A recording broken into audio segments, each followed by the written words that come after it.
Hey guys, working on a 2014 and up Mitsubishi Mirage, guys. All models of it, 2014 and up. We are gonna change the front brake pads and rotors, guys. We're also gonna unseize everything here, make everything work properly, guys. There's so many steps people miss, guys.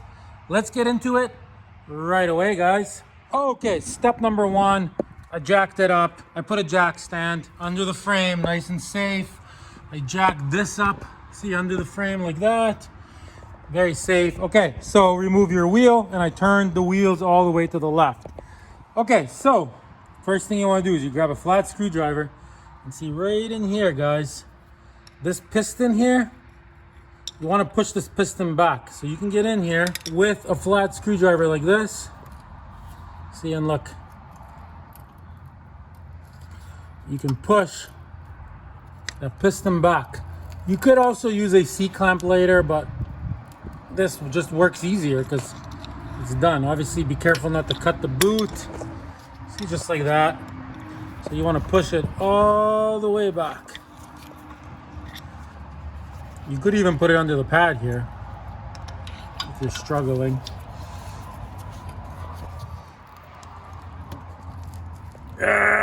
See, look.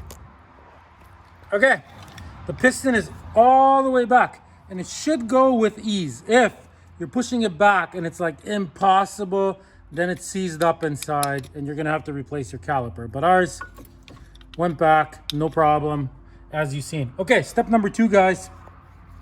There's a bolt here and a bolt here. We're gonna remove those. Give me a second. Okay, so it is a 14 millimeter. You just take it off like this, but see these pins here? Just so you know, with the caliper, with the piston retracted, see, these should move like this. That's how you know they're working properly. If they don't move like that, you either have to take them apart, re-grease them, make them move, or you have to replace your caliper, which comes with this backing bracket as well, and these slider pins. Okay, so I'm grabbing a 14 mil. Yeah, if these don't move, it's no good. Okay, ready?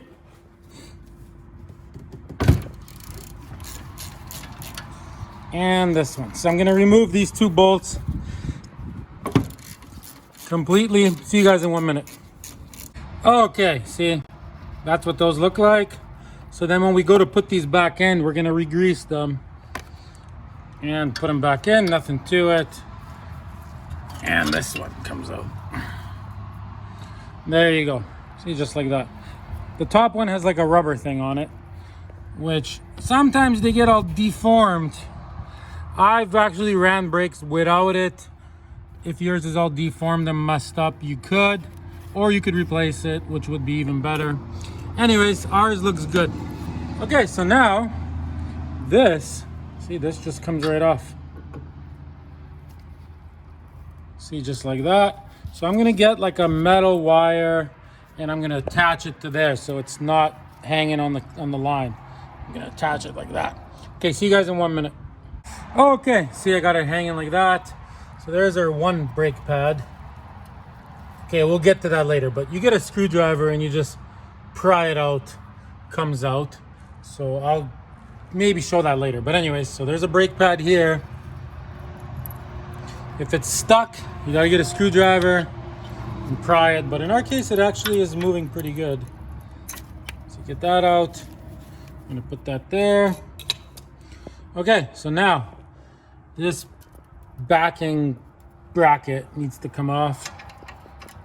So you go like that. Get yourself a long extension. See, like this, I got a really long bar. Okay, ready? You're gonna remove that bolt and you're gonna remove this bolt. Okay, I'll see you guys in a minute when both of those are completely removed, and then this whole bracket will come off.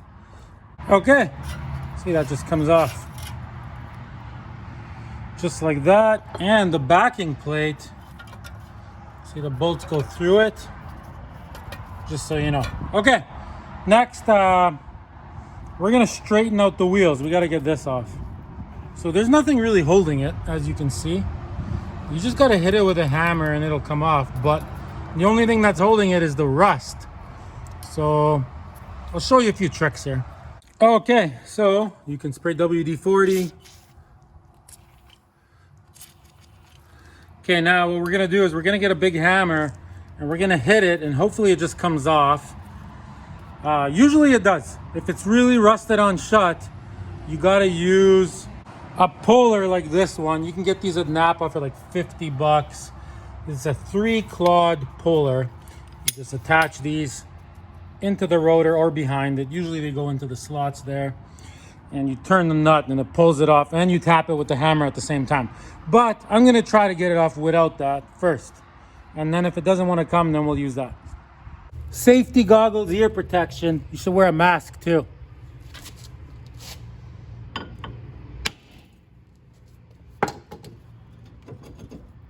Well, that was easy. Okay, so this is what I do now, totally optional. But see this backing plate? This car's not even that old. I live in Canada, lots of salt on the roads. These rust out, and then they're even hard to replace. So this is what I do.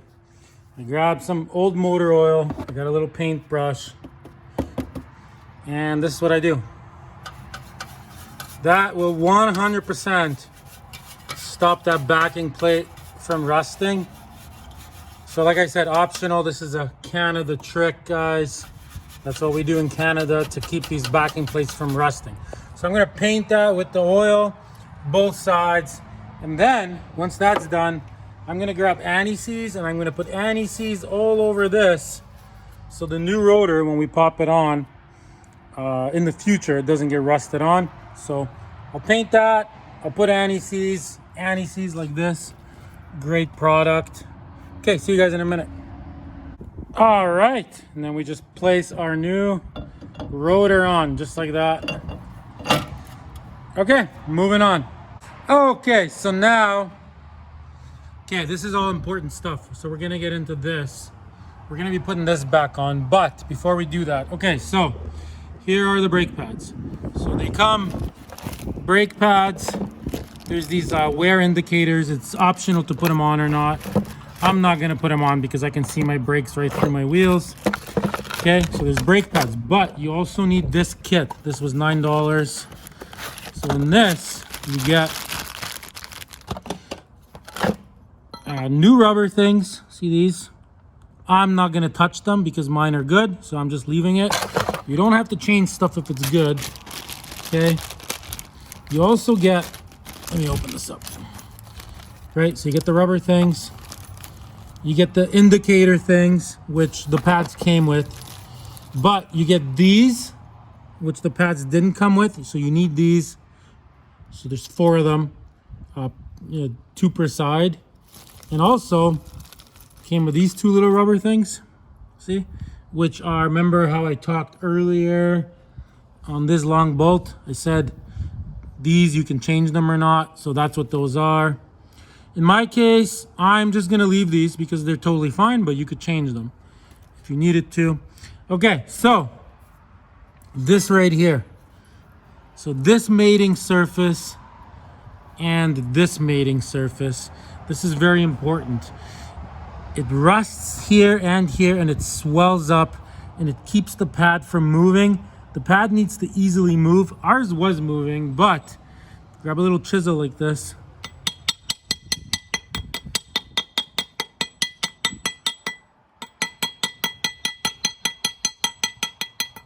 You chisel all the rust away.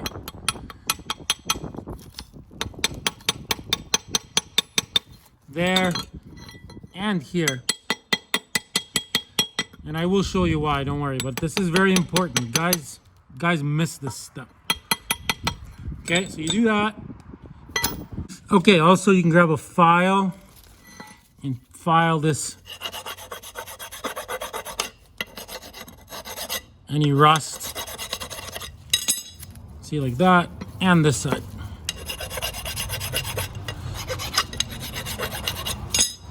See, that looks perfect. This one wasn't bad, but it's got to be like that. Okay, so now your brake pad. So your inner brake pad is this one here. here is the original one. See, so it has these things on it. Okay, I'm gonna show you how to put that on. Just give me 1 sec. Okay, so this is how you put these on. So on your bracket here, see, these go like this. See?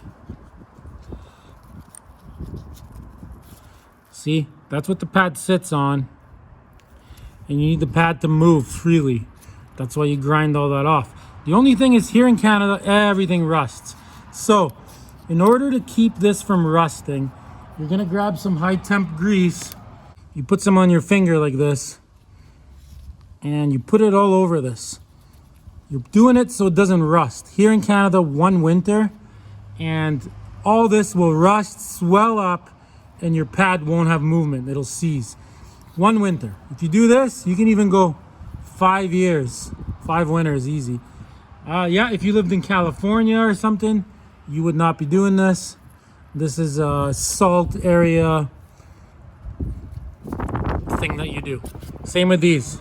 You grease these up so these don't rust themselves. See, and now you take it.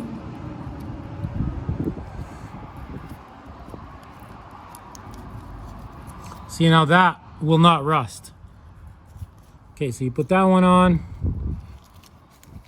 And this one. Trust me, guys. It's the only way here in Canada. Put this one on. Okay, hang on. Okay, see?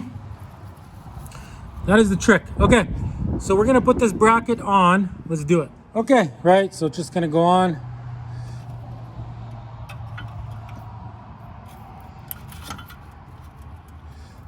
Just like that, right? You're gonna put the 2 bolts in. Make sure your backing plate there is proper. Okay, I'm gonna screw this on. Just finger tight for now. Okay, so I got those 2 bolts in. So now, okay, I went on Google trying to find the torque specs for this, and I cannot find them. But these bolts go on very tight, like very tight. Like I would say, do your own research, but as tight as a lug nut, even a little bit tighter than a lug nut. So very, very tight for those 2 bolts. So I'm gonna put them very, very tight. If you can Google the torque specs on your own, great. Sorry that I don't have them. Okay, and this one. Okay, so that is done. Okay, so now we're gonna move on to this pad. So, same thing can happen if you live in salty conditions. The pad itself can rust on these ends here, and once it rusts, these swell and the pad gets stuck. See this inner pad on this particular car, see? That is not rusting, neither is that. You know, I wiped the caliper, no grease is getting on anything, but when you put your pad in, see, the pad needs to move like this, look. Without any effort, like it needs to move nicely. If this is all rusted and that's all rusted, and you jam your pad in here and it's not moving, it's not installed correctly, guys. Okay, so what I'm gonna do is, since these can also rust, I'm gonna take a little bit of that grease and I'm just gonna put a little bit, on the ends, both sides here. And then this is going in. Okay, see you guys in a minute. Okay, let's put this on. It should just go in like this with your fingers. Just like that. And then this needs to stay. Okay, moving on, guys. Okay. See, just like that. Okay, so now we're moving on to this. So we're gonna pull this pad off. Just screwdriver it, pries out.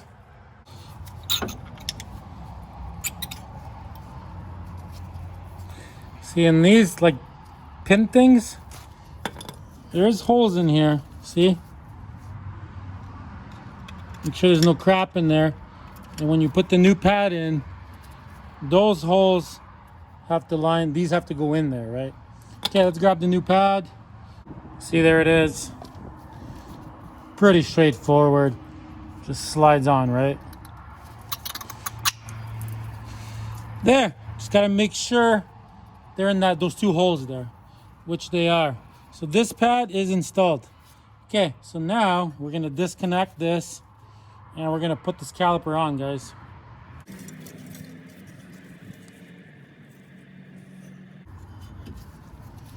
Boom, just like that. Okay, so as you can see, it's on. So now we're gonna take these and we're gonna re-grease them. See, just like this. And like I said, ours were moving, so I'm not too concerned about them, but they are re-greased now.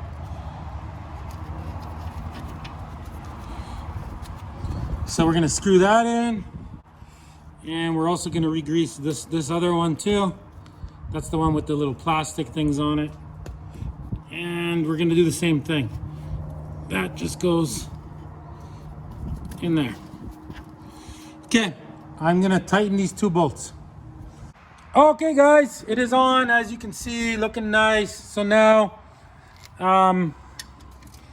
same thing, I couldn't find the torque specs. So these go on pretty tight. These are usually between like 31 foot-pounds and 40 foot-pounds for these. Do your own research. I got a good feel for bolts, so I got these snugged up.